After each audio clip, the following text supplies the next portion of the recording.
Bueno, entonces,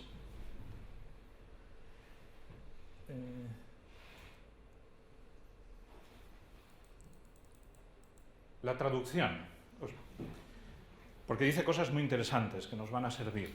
Antes de acostarme a descansar, pido al Señor una pequeña petición. Yo sé que tengo todo lo que podría necesitar, pero esta oración no es para mí. Hay demasiada gente hoy en día que no tienen un lugar tranquilo donde vivir. Permite que cese toda lucha para que tus hijos puedan ver la paz y limpia todas sus lágrimas de dolor.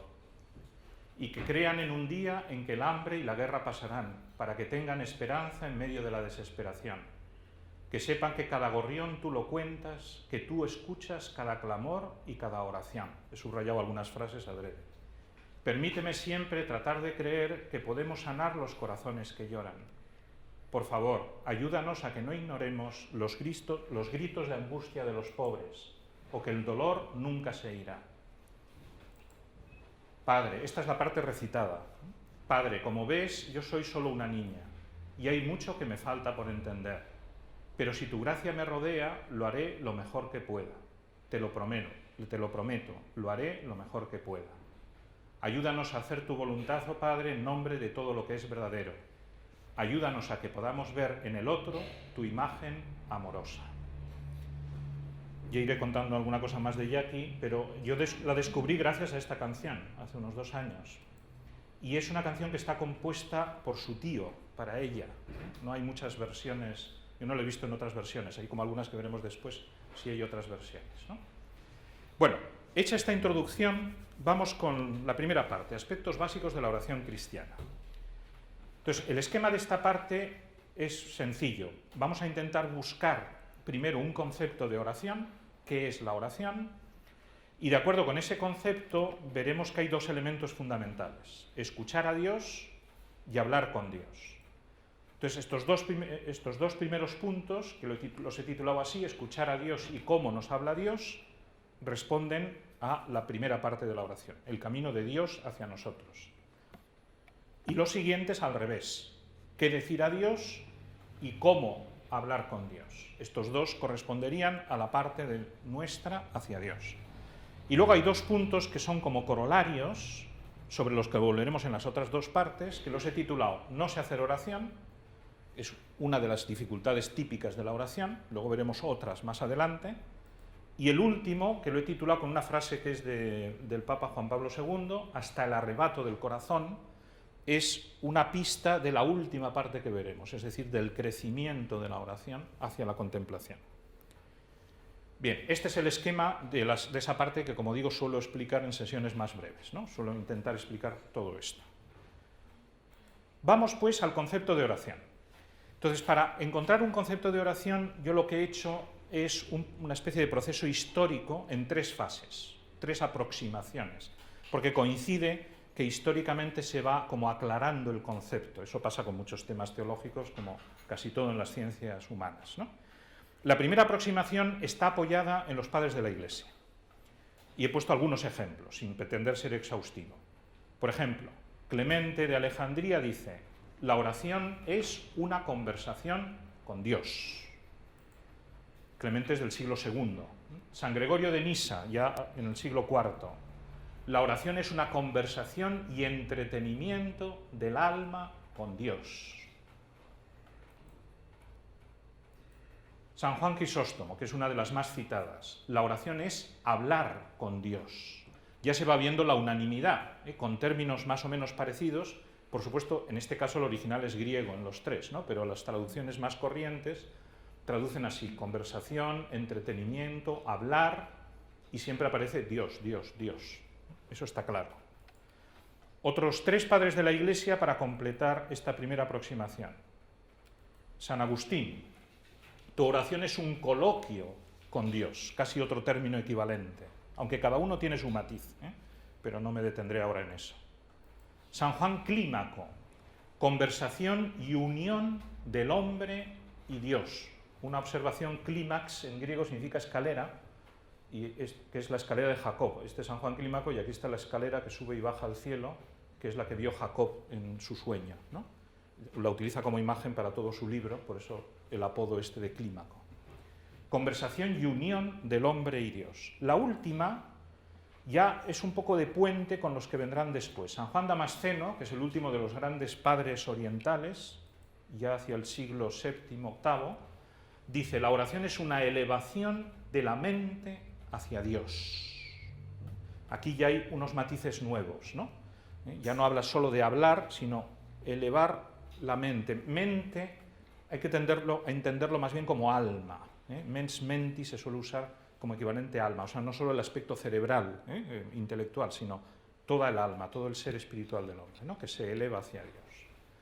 Bien, esta primera aproximación está muy clara. Oración es diálogo, conversación, hablar, el hombre y Dios. Segunda aproximación. Nos vamos al siglo XIII, a los dos grandes teólogos, bueno, del siglo XIII y de todas las épocas prácticamente.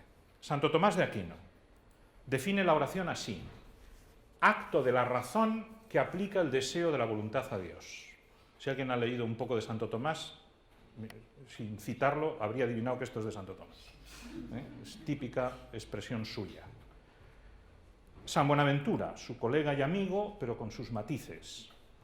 Piadoso afecto de la mente dirigido a Dios. ¿Qué tenemos aquí?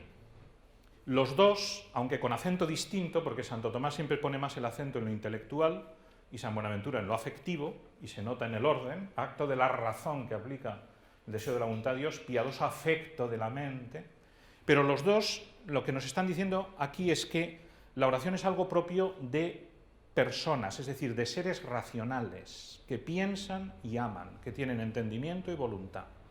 Y es precisamente esa parte superior de la persona, el entendimiento y la voluntad, lo que se aplica, lo que se dirige a Dios. O sea, la oración es algo, sobre todo espiritual, mental, voluntario, libre, de personas, algo propio de personas.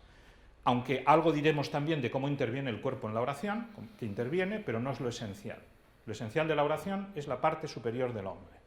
Por eso, propiamente, quien hace oración es Dios mismo, los ángeles y los seres humanos. Ni los animales ni las plantas hacen oración. Es un acto del hombre en cuanto a ser espiritual, con razón y voluntad. Bien, esto ya nos va dando más pistas sobre lo que iremos viendo. Pero nos queda una tercera aproximación, que es paradójica, porque no añade nada nuevo, sino que lo quita.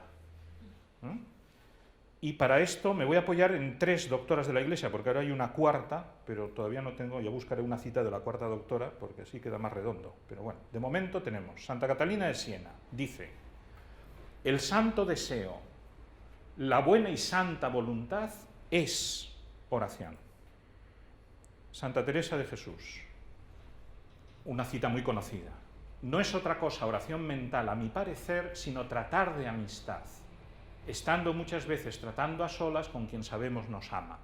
Aquí se habla de otras cosas, pero de momento me interesa lo subrayado: deseo, voluntad, tratar de amistad, nos ama. Y la tercera, Santa Teresita, también dice más cosas, pero me interesa esto: la oración es un impulso del corazón, una simple mirada lanzada al cielo, hacia el cielo, un grito de gratitud y de amor tanto en medio del sufrimiento como en medio de la alegría. Bien, lo subrayado es claro: deseo, voluntad, amistad, amor, corazón, gratitud, amor. ¿Qué ha pasado aquí respecto a los dos teólogos medievales? Ha desaparecido la razón y se ha puesto el foco en el acento, en el amor, los afectos, etc. Alguien podría decir, y no es por el público presente, es que son mujeres. Efectivamente, bien dicho, es que de eso se sirve Dios. Por eso es importante que haya doctores y doctoras. Dios se ha servido de eso, de estas santas en concreto, para que se dieran cuenta de que, de acuerdo, la oración es algo propio de personas racionales, pero lo esencial de la oración, y a esto le vamos a sacar mucha punta en todo el curso, es el amor. Hasta tal punto de que si no fuera así, Dios sería injusto. Y me explico. Todos tenemos la misma capacidad de amar, en cambio no todos tenemos la misma capacidad racional. Si la oración dependiera de la razón, unos lo tendrían más fácil que otros. Y como la oración es esencial para la santidad, Dios estaría pidiendo más a unos que a otros. ¿Se entiende el problema? que es muy importante, ¿eh?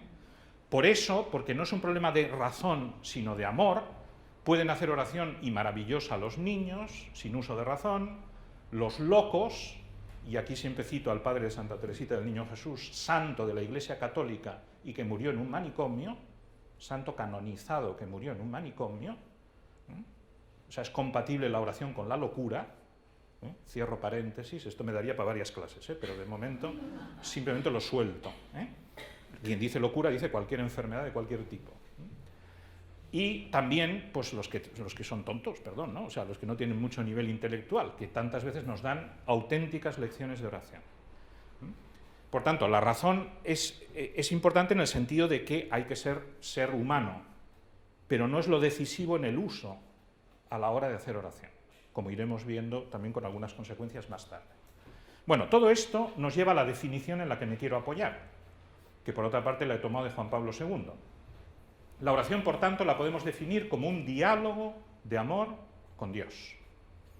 Diálogo de amor con Dios. Entonces, esto sintetiza más o menos todo lo que hemos visto hasta ahora. De aquí vienen los dos movimientos, podemos decir, de la oración que nos van a servir de esquema de esta primera parte. Si es un diálogo, quiere decir que hay dos, que se aman y que hablan. Esos son los dos elementos, ¿verdad? ¿Quiénes son esos dos? Dios y yo. Bueno, me diréis, también hacemos oración con la Virgen, con los ángeles, con los santos, y hacemos oraciones colectivas, ¿de acuerdo? Pero, en el fondo, detrás de eso siempre hay una oración personal. De esto diré algo más adelante. Aparte que el tema que nos interesa aquí, sobre todo, es la oración personal. En el fondo, toda oración se dirige a Dios, porque la Virgen y los santos son intermediarios, ¿no?